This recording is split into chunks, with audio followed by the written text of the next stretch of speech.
Imagine you wake up one morning, check the news, and see this headline. Central banks buy more gold than any time in the last 55 years. And your first thought is, so what? Gold is just a shiny metal. It's not Bitcoin, it's not the S&P 500, it doesn't pay dividends, it just kind of sits there. But here's the thing that nobody tells you. While you and I are debating whether to put our savings into index funds or a high-yield account, the most powerful financial institutions on the planet, the ones that literally print money, are quietly, aggressively, and urgently stockpiling gold. Not a little, a lot. And they're not doing it because they like jewelry. So the real question isn't what gold is. The real question is, what do they know that most of us don't? Here's the common belief most people carry around. Gold is old. Gold is for nervous grandparents who don't trust banks. Gold is what people in old movies buried in their backyard. In the modern world, we have smarter assets. Stocks, real estate, crypto. Gold is basically a relic. And honestly, that belief makes sense on the surface. If you put $10,000 into an S&P 500 index fund in 2000, today you'd have something in the range of $60,000 to $70,000. Gold did well too, but stocks feel more exciting, more productive, more modern. So most everyday investors completely ignore gold. It doesn't show up on their radar. They're busy chasing growth stocks and trying to understand crypto wallets. Meanwhile, central banks, the financial backbone of entire nations, have been doing something quietly remarkable. Since 2010, central banks around the world have been net buyers of gold every single year. Not occasionally, every year. And in recent years, the pace has accelerated dramatically. So either the smartest financial institutions in the world are making a massive mistake, or there's something much bigger going on here. Let's find out what it is. To understand the gold race, we first need to understand what gold actually does in the financial system, because it's not about sparkle, it's about something far more fundamental: trust. Think about money for a second, the paper in your wallet, or more likely, the digits on your banking app. What gives it value? Nothing physical, nothing you can hold or weigh. It has value because everyone agrees it has value. The government says it's worth something, the bank says it's worth something, and you trust the government and the bank. That's called fiat currency, money backed by faith and authority. For most of history, paper money was different. It was backed by gold. You could theoretically walk into a bank, hand over your paper, and receive actual gold in exchange. That was called the gold standard. In 1971, the United States, under President Nixon, ended the gold standard. The dollar was no longer backed by gold. It was backed by trust, by the full faith and credit of the US government. And here's where psychology enters the picture. When something is backed by trust, it works great, right up until the moment that trust starts to crack. And over the last decade or so, a lot of cracks have started appearing. Think about what the world has lived through recently. A global pandemic, the fastest interest rate hikes in 40 years, banking crises in the US and Europe, war in Europe, tensions between major world powers, debt levels in the United States and other major economies hitting all-time highs. All of these events do one thing to currencies. They create doubt. And when doubt appears, gold becomes incredibly attractive. Because unlike a dollar or a euro or a yuan, gold cannot be printed. No government can create more of it by pressing a button. No central bank can inflate it away. It has been universally valued across every culture and civilization for over 5,000 years. Gold isn't just a metal, it's the original store of trust. Now, here's where it gets really interesting. And this is the part most financial commentators skip over. The countries buying the most gold right now are not the usual suspects. It's not the US or Germany or Japan. The biggest buyers in recent years have been China, Russia, India, Poland, Singapore, Turkey, and several Middle Eastern nations. And that pattern tells a very specific story. These are countries that are either in direct tension with the United States or countries that are actively trying to reduce their financial dependence on the US dollar. Because right now, the global financial system runs on dollars. Oil is priced in dollars. International trade is largely settled in dollars. The US dollar is what's called the world's reserve currency.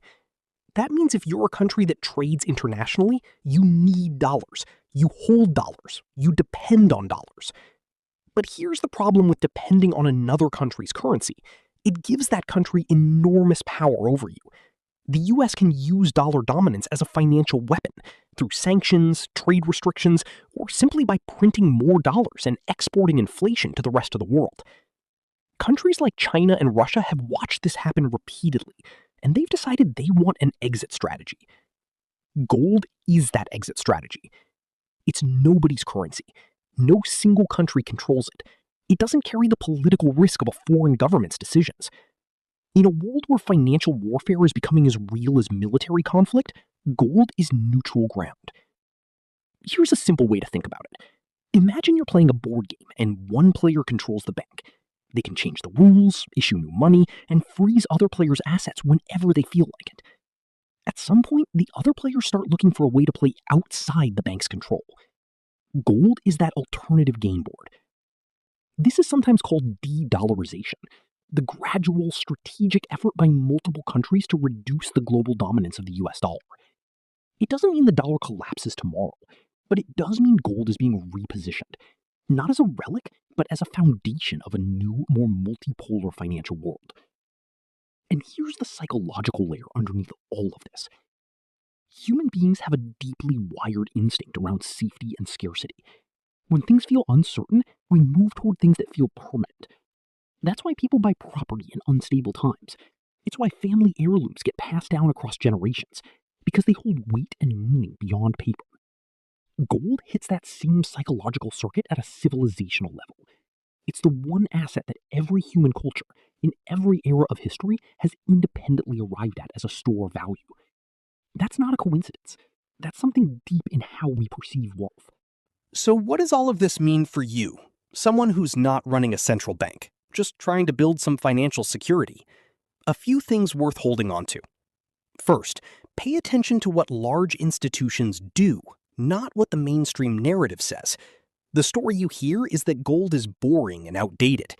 The reality is that the most sophisticated financial actors on Earth are accumulating it faster than at any point in modern history.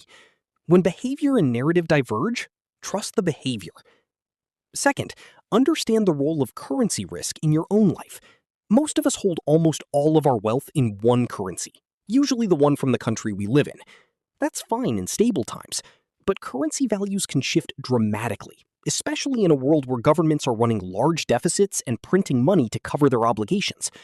A small allocation to gold, whether physical, through an ETF, or through gold-linked investments, acts like insurance against currency erosion. Think of it this way. You buy home insurance not because you expect your house to burn down, but because if it does, you don't want to be destroyed. Gold works similarly in a financial portfolio. It's not about getting rich from it. It's about not being wiped out if things go sideways. Third, and this is the psychological insight, recognize that gold makes us uncomfortable precisely because it doesn't fit the growth mindset we've been taught. We want things that multiply. Gold just holds. But holding value across decades and centuries is itself extraordinary. In a world where currencies come and go, where companies rise and collapse, and where financial systems get reset, gold has quietly outlasted everything.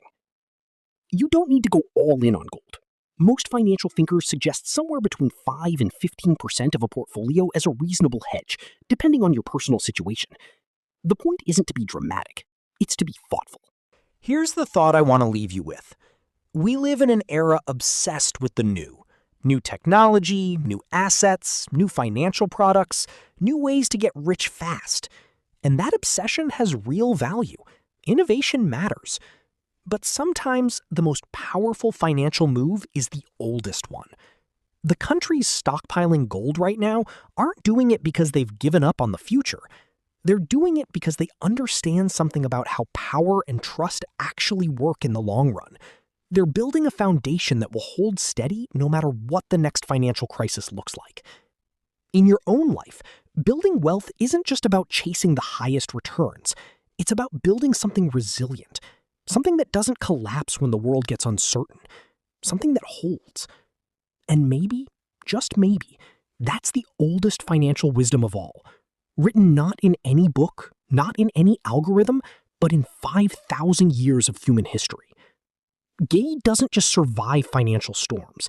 It reminds us that storms always come, and that what we hold on to in the calm determines whether we survive them. Think about what you're holding on to.